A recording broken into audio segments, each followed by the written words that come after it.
ajili ya neno lake. Bwana Yesu asifiwe. Wakati mzuri wangalia mahali uketi, ili tukapate ujumbe kwa ufupi, muda mfupi, ili tukaweze kusikiliza neno. Bwana asifiwe.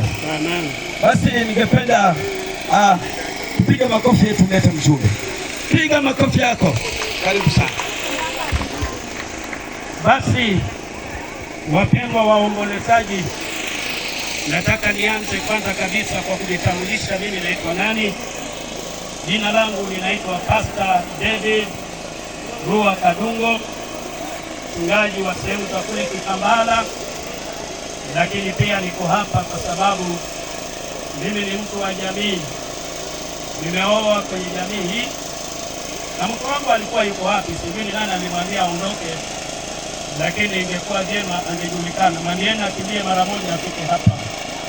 So tuko hapa kwa sababu sisi ni sehemu ya jamii, tumefiliwa kama nyie, kwa sababu mwenda zake ni shemeji na ni mtu ambaye bila shaka kwetu alikuwa wa maana sana. Pamoja na hayo, ningetaka nilete neno ambalo litatusaidia ndio tuangalie mwili. Karibu. Bwana Yesu asifiwe. Haleluya. Wacha niwasalimu katika jina la Bwana. Namshukuru Bwana kwa ajili ya nafasi hii. Aliyelala ni mkubwa wangu, mtoto wa babangu mdogo. Aliye mbele yenu ndiye mume wangu, akiwa ni mtumishi wa Mungu. Ninampenda na mheshimu kwa kile ambacho kiko ndani yake. Pendo ambaye uko mahali hapa, acha nikuachie jambo moja. Wakati unaposikiza neno, kaa kwa makini. Hapo kwa neno ndipo utaokota neno ambalo litakupatia faraja. Bwana Yesu asifiwe sana. Sitaendelea sana. Mimi naitwa Rachel, naitwa Mbeyu Nyawa. Mimi hapa niko nyumbani. Karibuni nyote. Bwana wabariki sana. Amen. Sasa huyo ndiye mke wangu, msije mkauliza kwa nini mbona ako mbele mbele. Ni nyumbani maana na wala hawasema. Alipe Yesu.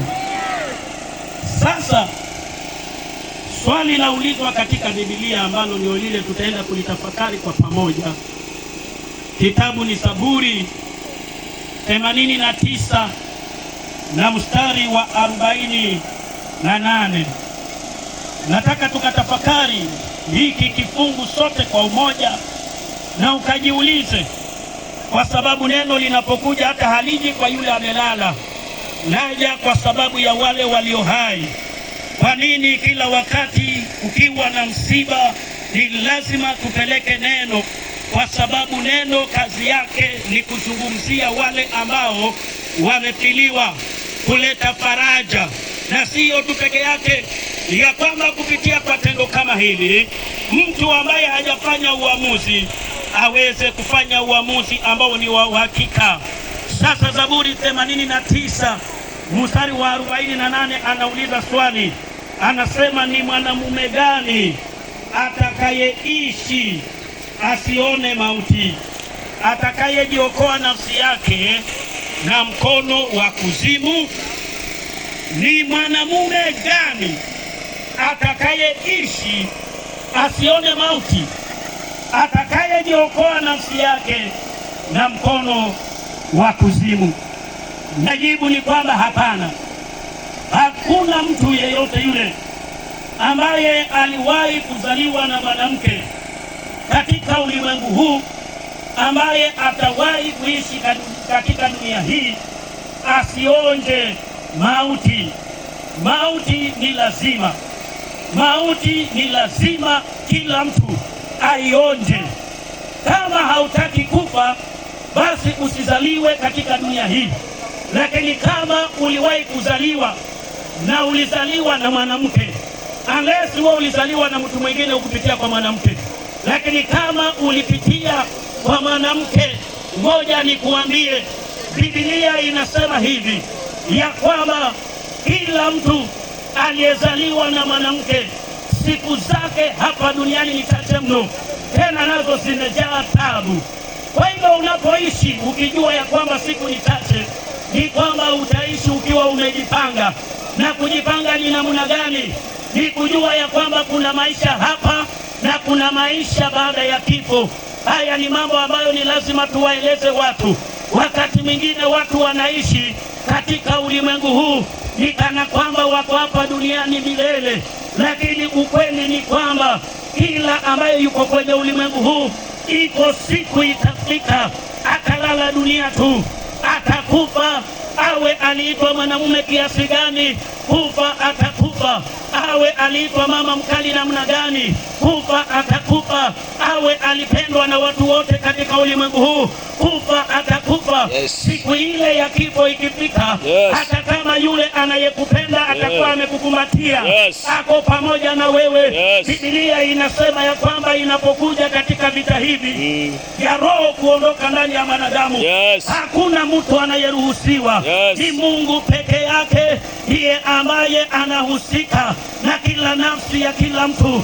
Wewe unapoishi elewa kitu kimoja, ya kwamba kifo ni lazima.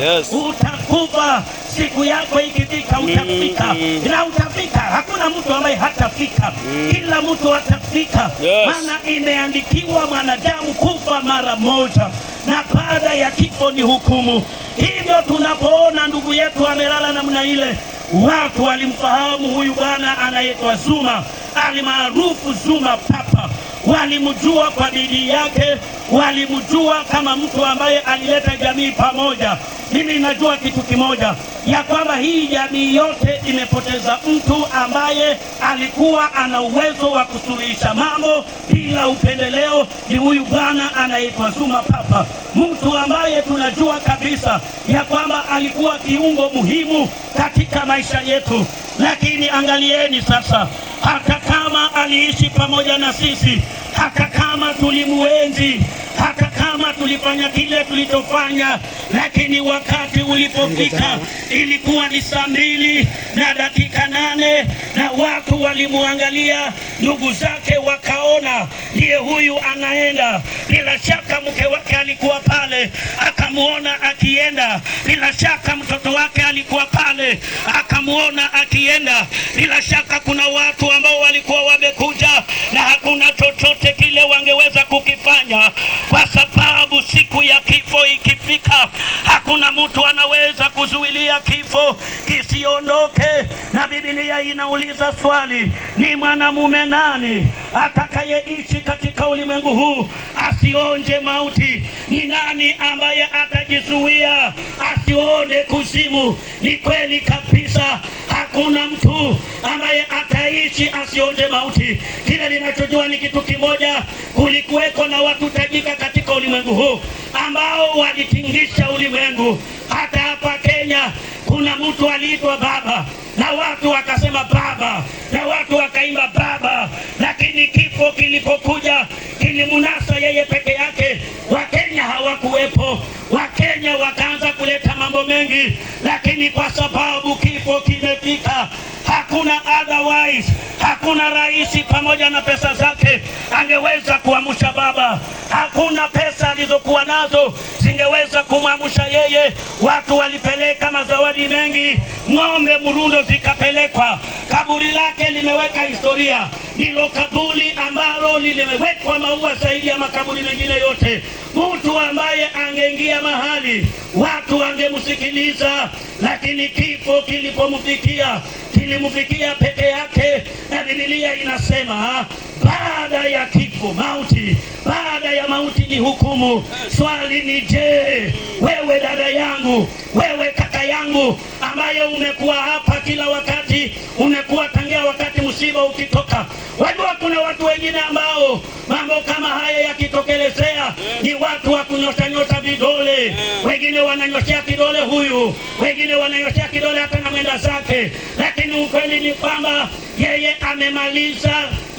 amemaliza mwendo wake. Bwana Yesu asifiwe. Amen. Haleluya. Amen. Hata tukiongea mambo mangapi, kifo ilikuwa ni lazima kifike. Yes. Na wakati wa kifo kufika ulifika. Ndio maana akaenda. Sisi tumebaki, tuna jukumu la kutengeneza maisha yetu, tuna jukumu la kufanya uamuzi sasa. Yes. Kufanya uamuzi wa kuokoka. Yes. Kufanya uamuzi wa kumgeukia Mungu. Kama kuna mambo ambayo unajua umekuwa unayafanya na yako kinyume na mapenzi ya Mungu, nimekuja nikuambie ya kwamba siku yaja na ni siku ya kifo.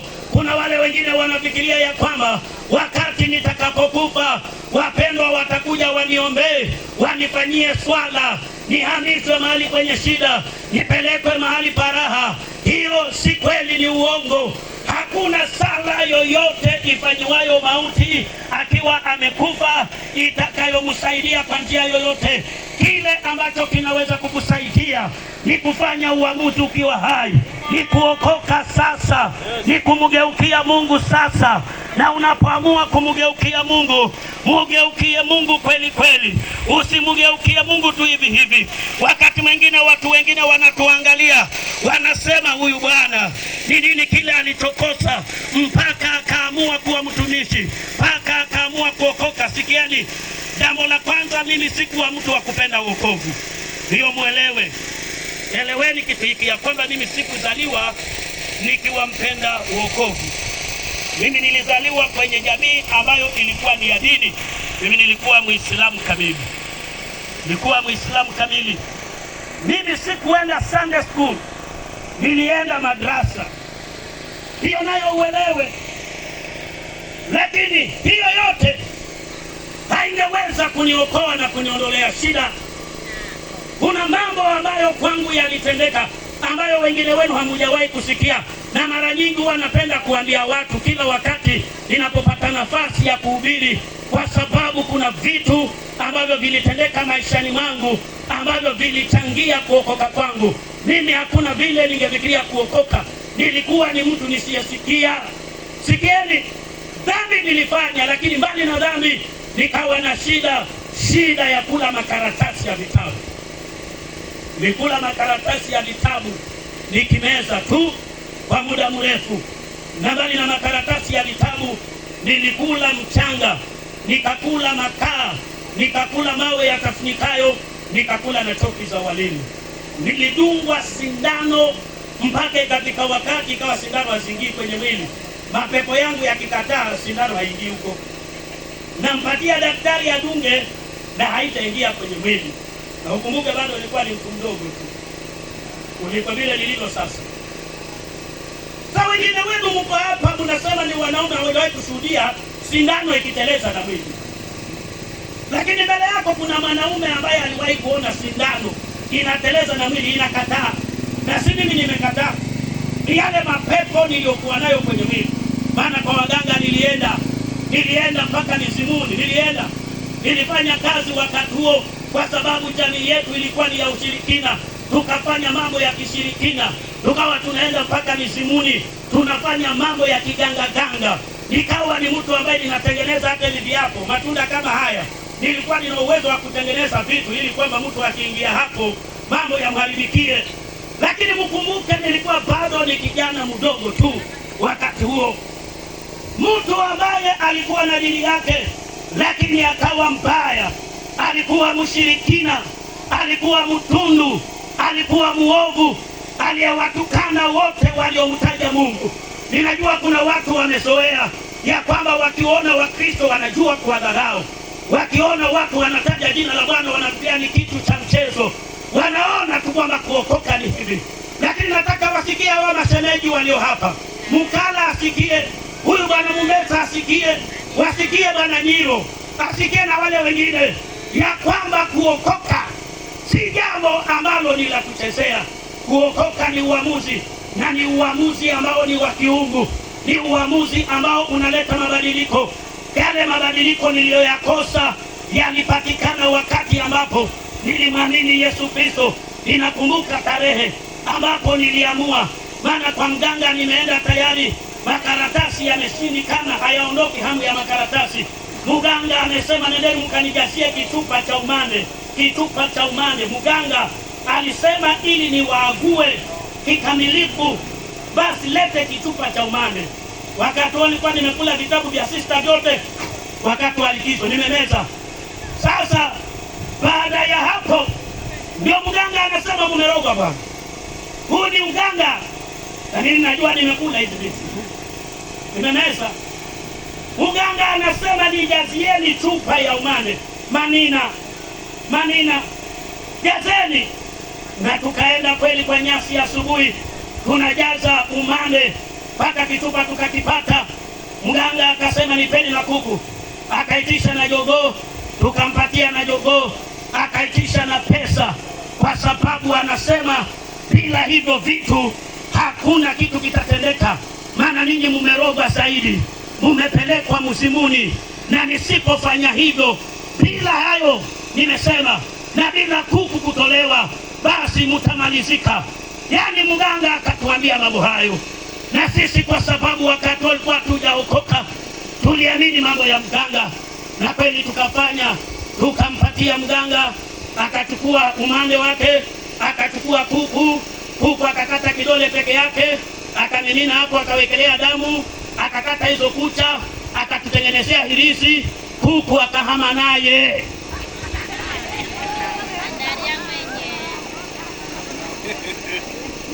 Bwana asifiwe.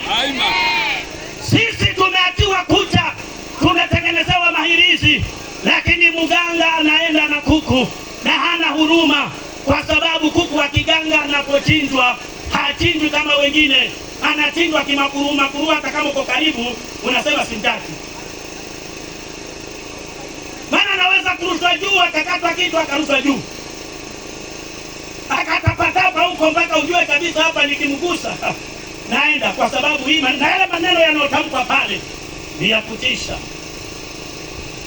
Bwana aliamini uganga kama huo, lakini uganga usingeweza kunisaidia. Huyu mwanaume akaendelea kula makaratasi, mwanaume akaendelea kuwa mtu wa shida.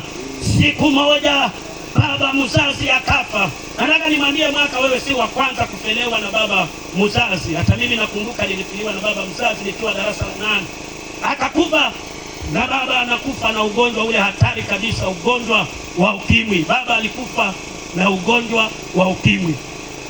Kwa hivyo kama unafikiria ya kwamba hatujafikia, tumeyafikia. Ugonjwa wa ukimwi uliondoa baba, na tena ni wakati ule ambapo ukimwi ulikuwa umeanza.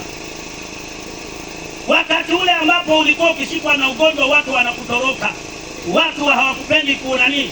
Ndio huo wakati mimi ndio nikapeleka baba mzazi, niko darasa la 8, ninatoa baba kutoka sehemu ya Makanini. Mimi kwetu ni Makanini, kama hamjui Makanini muzini ya Kalui, niko muzini kulari ya Kalui, pore mpaka hospitali Kinango, ninamtoteza na baskeli mtumia. Wakati huo mimi ni mtu mdogo kabisa, hata siwezi nikafika juu. Sasa inabidi niingie hapa chini, nipeleke, nikifika kwa mlima mzee hawezi kushuka chini, mzee hawezi kutembea, ninakokota baiskeli, nikafikisha mzee hospitali. Mzee akaenda kupima, na mzee alipopima, wakati ule ukimwi ulikuwa ukipima inachukua karibu wiki mbili, maana kulikuwa hakuna vipimo huku kote. Vipimo vilikuwa viko Nairobi peke yake. Kwa hivyo ilikuwa unapimwa, unatoa damu, makohozi, kila kitu unapeleka huko, halafu baadaye ndio unapata majibu. Nikarejesha baba usiku huo. Kumbe ndio siku ya mwisho ninaagana na yeye. Ndani ya kama wiki moja hivi, wiki ya pili, mzee akakufa. Yani nikamwona amekwenda ndiye huyu, na majibu yalipotoka naenda kuyachukua, daktari anatukana, kwa sababu pale kwa hiyo hospitali hiyo kulikuwa kuna mama mdogo wa mama yangu tu alikuwa anafanya kazi hapo. So akapewa majibu, na yeye alipoambiwa ya kwamba basi kile kimeua huyu mzee ni ukimwi, yeye aliponiona akanitukana mimi mwenyewe.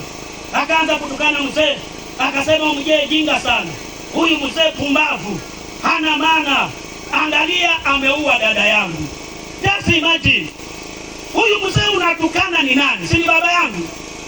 Amenikosea heshima. Pili, unasema ameua dada yako. Dada yako ni nani? Si ni mama yangu? Mambo yakaingia kwenye moyo wangu, yakaanza kunisumbua. Lakini baada ya hapo tukazika. Baada ya kuzika, nikaanza kujihoji mimi mwenyewe, je, sasa kama kifo ndio hiki kimeingia na kinaingia kwenye jamii, na mzee amekufa, ameacha wanawake 3, mama ndiye wa kwanza, kuna mama wa pili na kuna mama wa 3. na ameacha watoto wasiopungua 20. Amewazaa yeye peke yake, na mimi ndio mtoto wa kwanza wa kiume. Wakati nilikuwa niko darasa la 8, wale wengine wote wako nyuma. Tumeuza kila kitu, mbuzi, ng'ombe tumeuza, tumeweka rahani hata na minazi, hatuna hata kuku. Maisha yamekuwa magumu. Ni nani ambaye angeweza kutusimamisha? Huko ndiko kulikuwa, hicho ndicho kilikuwa kilio. Baada ya mzee kufa, nikajikuta nikilia tu peke yangu ndani ya miezi miwili hivi, nalia tu. Lakini kila nikilia, wimbo unasema ukitaka kuiona paradiso uokoke. Ni wimbo ambao niliusikia ukiimba na Wakristo, hata kama nilikuwa ni Muislamu, hata kama nilikuwa ni mtu wa kanzu zangu, hata kama ni mtu ambaye alikuwa ameajaliwa kusimama kwenye madhabahu misikitini. Hata nini na watu wa kuvaa kofia na msikitini hawajaonekana. Hata nini nao bwana? Kuna watu wengine hawajawahi hata kukanyaga msikitini, hawajui hata kwamba hizo swala zinafanywa namna gani. Lakini ukimwambia anasema mimi ni mjomba, mimi ni Muislamu. Hajui. Kuna wengine hawajawahi hata kufunga. Kuna watu hata wapata hayo mambo niliyafanya, na niliyafanya kabisa. Mimi nilikuwa naongozanga swala, nilikanyaga madhabahu msikitini kwanza, ndio nikanyaga haya madhabahu haya ya Wakristo. Nilikuwa Muislamu bwana. Lakini kila wakati nikiingia kwenye swala zangu, mimi nimeenda kabisa, nimesujudu. Na unajua kule unaposujudu inaenda taratibu bwana.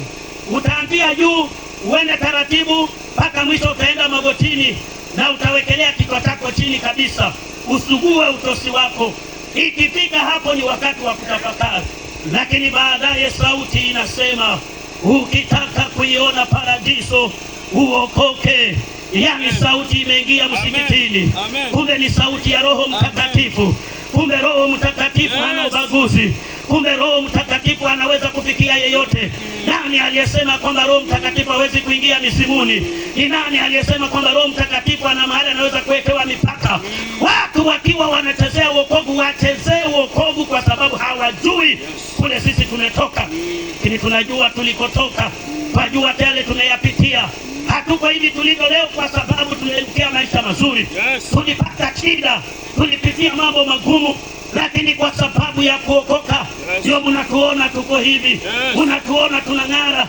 Tumekuwa watu wa thamani, tumekuwa watu wa kuheshimika. Si hapa mama peke yake, Kenya mzima, ulimwengu unatutambua ya kwamba tuko, kwa sababu tumekuwa watu muhimu katika kuwafundisha watu.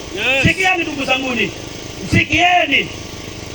Kama sikuokoka, maisha yangu yalikuwa yamefika mwisho, familia ilikuwa imefika mwisho.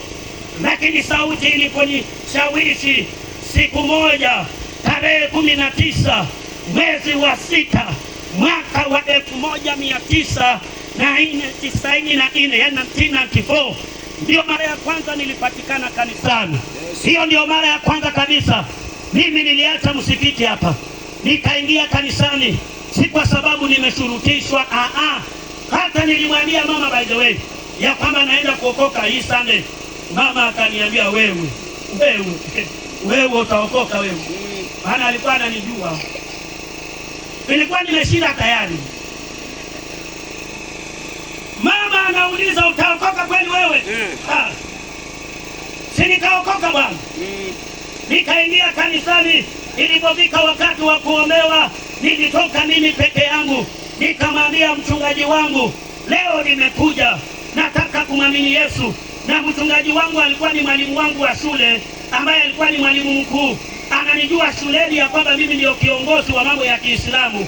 Sasa ustadhi shuleni anaingia kanisani, anashangaa iko vipi. Nikaamini. Na baada ya kuokoka, naokoka na mambo matatu. Sikieni, nikiokoka kuna mambo matatu. Mimi niliokoka nikiwa nina ombi, kwa sababu nilikuwa ninamjaribu Mungu wa Wakristo. Nikasema huyu Mungu ambaye ni Mungu wa Wakristo, ambaye wanasema anaweza, basi nikiokoka, jambo la kwanza nisamehewe dhambi zangu, nipate amani, kwa sababu nilikuwa nimekosa amani. Ya pili, aniondolee hii shida ya kuna makaratasi, niwe sina hamu tena. Ya tatu, iwe ni kwamba sasa ipo kibakie pale, kwamba mzee amekufa na ukimwi, hivi kwamba mzee amekufa na ugonjwa wa ukimwi. Sikuona ya kwamba hiyo ni tiketi ya mama kufa, tiketi ya mama mwingine kufa na huyo mama mwingine kufa, na isitoshe wangekufa mapema, nani angelea watoto wao? Kaomba, mwambia wewe Bwana niokoe, lakini ukiniokoa niondolee shida kula makaratasi, ukiniondolea shida kula makaratasi na mchanga, ponya hawa watu. Hata kama kuna mtu alishika, Mungu ninaomba ya kwamba hata mmoja asikufe na ugonjwa wa ukimwi. Mimi mwenyewe nikapona, hamu ya kula makaratasi ikaondoka, amani nikaipata. Mama mzazi mpaka wa leo, ndugu zangu, yuko hai. Bwana Yesu asifiwe. Amen. Yuko hai. Kani yetu tapiga malosi baba. Mtumia mwingine. Kuna Mungu anaweza. Yes. Kuna Mungu asiyeshindwa, ndugu zangu. Yes. Ni vizuri watu wamgeukie Mungu na mapema, na ninaongea na ninyi jamii ambao mnanisikiliza, ambao umenipatia sikio lako. Mimi nataka nikwambie mgeukie Mungu. Na ukimgeukia Mungu, geuka kabisa. Acheni maneno ya kuwa uko ndani mara uko nje. Achaneni na sarakasi. Mungu wetu si wa sarakasi. Hakuna mahali popote niliambiwa ya kwamba ni lazima ufanye hivi kwa sababu uombewe ndio mambo yatendeke. Niliamini, na huyu mtu ambaye alikuwa ameshinda madaktari kwa kuamini akawekwa huru, leo hii yuko hapa anaongea na ninyi, anawahubiria ni buheri wa afya. Mumeona mke wangu, mjimwona unakala na shida yuno, mke wangu unaona una shida yuno, nauza sena kwa mtoto, mnaona una shida yunafuba ama kafuba?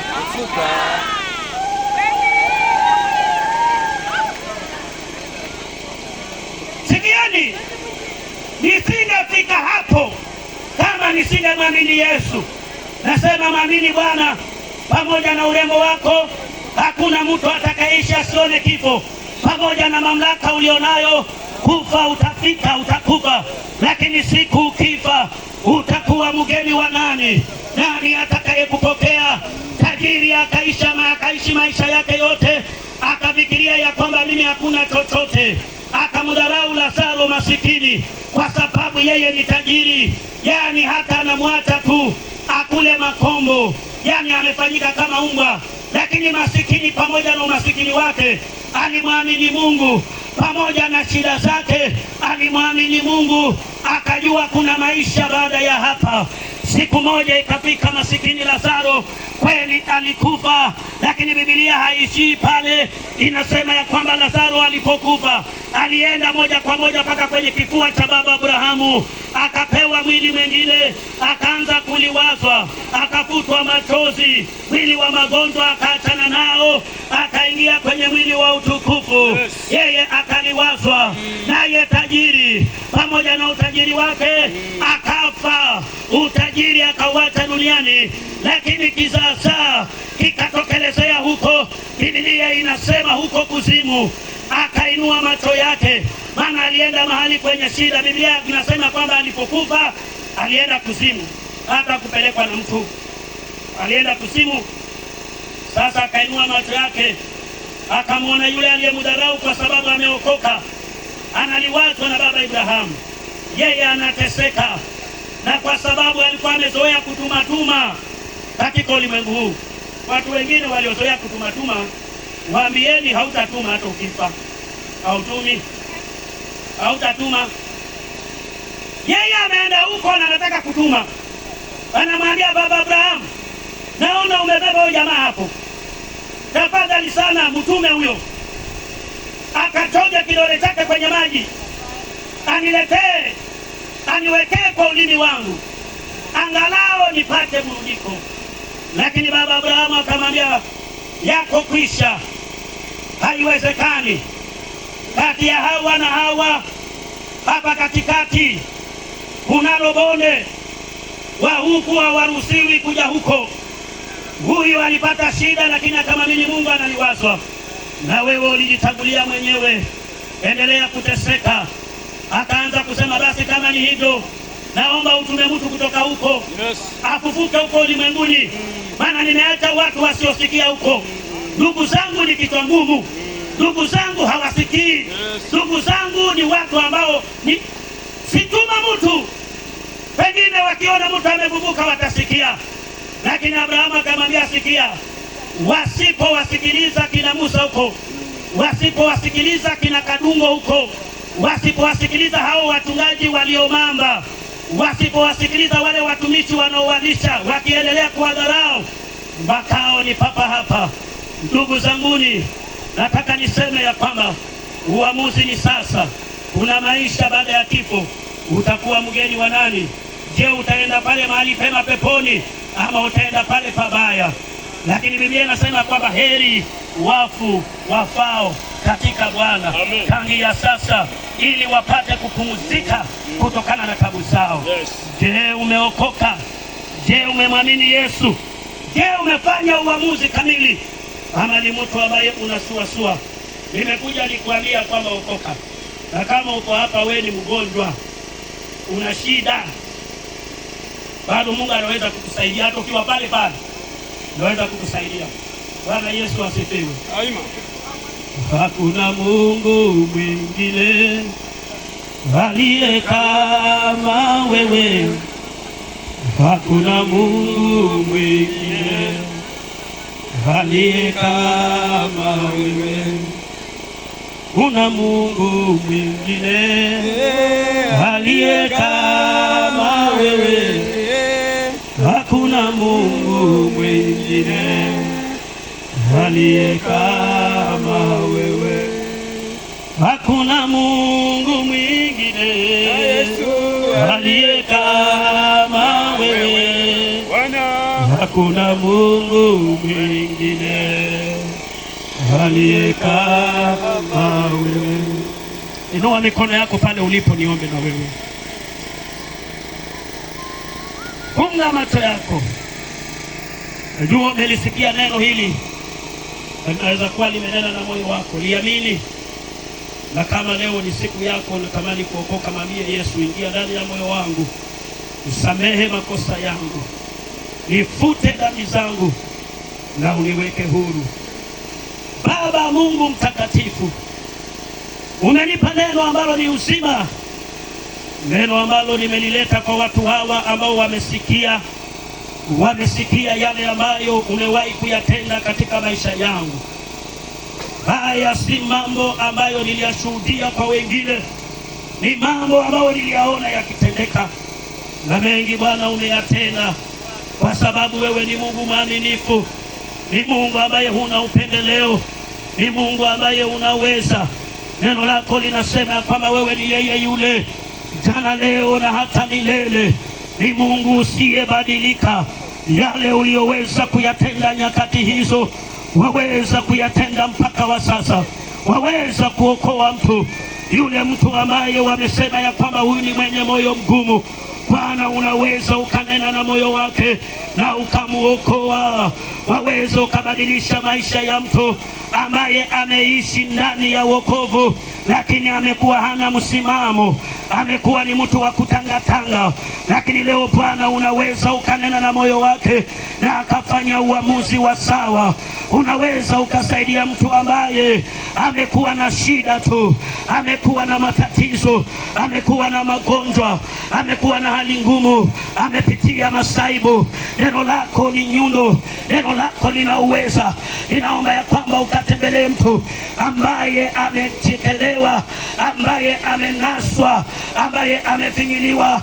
Inaomba Bwana, kama kuna ye mgonjwa apone, kama kuna mtu amepitia mazito apone. Bwana, ninaomba nguvu yako ikasaidie mtu hata wakati wa sasa.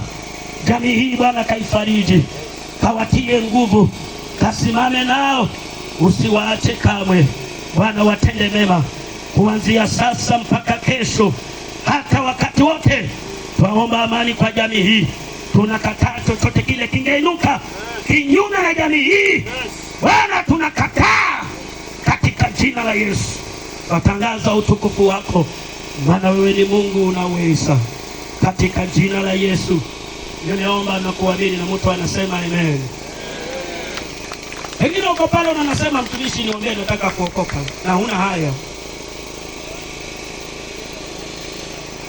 sinyosha mkono wako nikuombee, sije ukasema hujapewa nafasi. Haya kikalona haya ni baba rero machero nituwaherewa mbona nilamusa nipe mkono mbona nilo gako Mulungu nakusaidia na kikalo mkongo etawona hitaji kuhola hutikuvoyera na kikalona hita mabo zaidi udahutua uhawaka sababu hiyo Mulungu amuhatse ukalena wakati uzo wakati huu ulio nao unakali wakati wa kulola mwili, lakini kuna watumishi ambao wako hapa. Ningetaka pia niwatambue wale watumishi wa Bwana wa eneo hili ambao mpo, naomba mkuje hapa. Kama wewe ni mchungaji, ni mtumishi wa Bwana, naomba wachungaji mfike hapa tafadhali. Kujeni tu, kama hata wewe kuja tu, ili msalimie umati wajue kwamba wachungaji tumejaa. Sija kafikiria ni mimi hiki yangu tu kama yuno malukuta yuno naye. Mungu wapi jameni? Wachungaji wako kweli? Naomba mkuje jameni. Kama wewe ni mtumishi wa Bwana, nimekuita, njoo njoo njoo.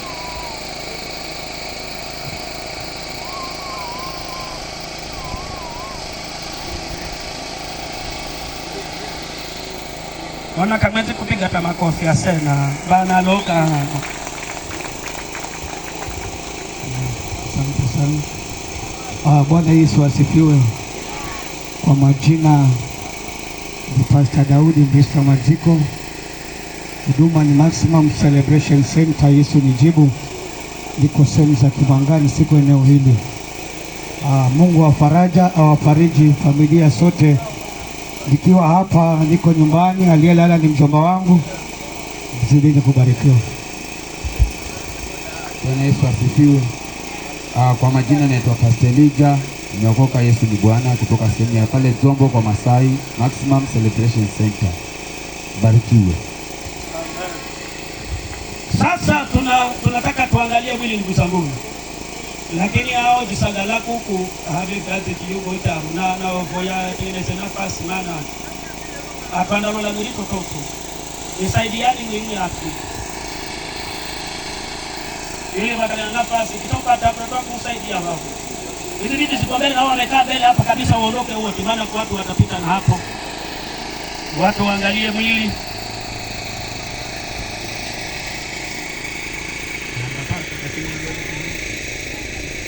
Weka nafasi kabisa mama, hata yule ambaye yuko pale, ili sizo ukavyomba, maana mtu wende makutanza kulira babo. Haya akatakona beana sagala mbere bula ana sagala batonekana kila jenda kuku baukanitetetse ngende kanda mundu au yasena ama unaonaje unakwenda kanda vitu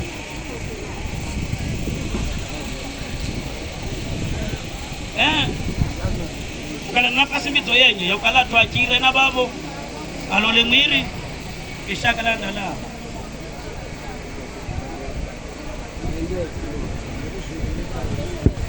wale wataanza kuangalia mwili ninyi kina mama jameni, uko wengi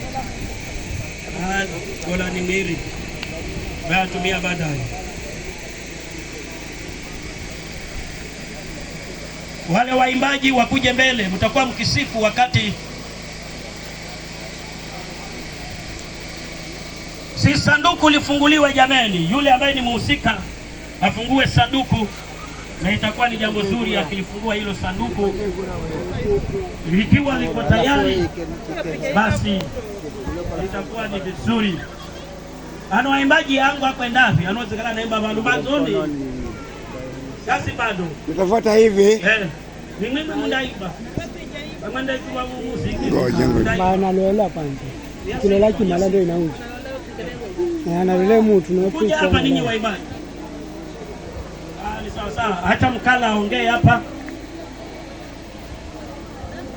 Bwana asifiwe. Anaomba kipindi hiki cha kuangalia mwili uwe na utaratibu mzuri. Hapo unaangalia mwili kutoka hivi unaenda unazunguka, pasipo na msongamano tafadhali. Na ikiwa huwezi kuhimili hali hiyo, usijilazimishe tafadhali. Asante. Haya haya, ni mama ba, nawanzeni mambo.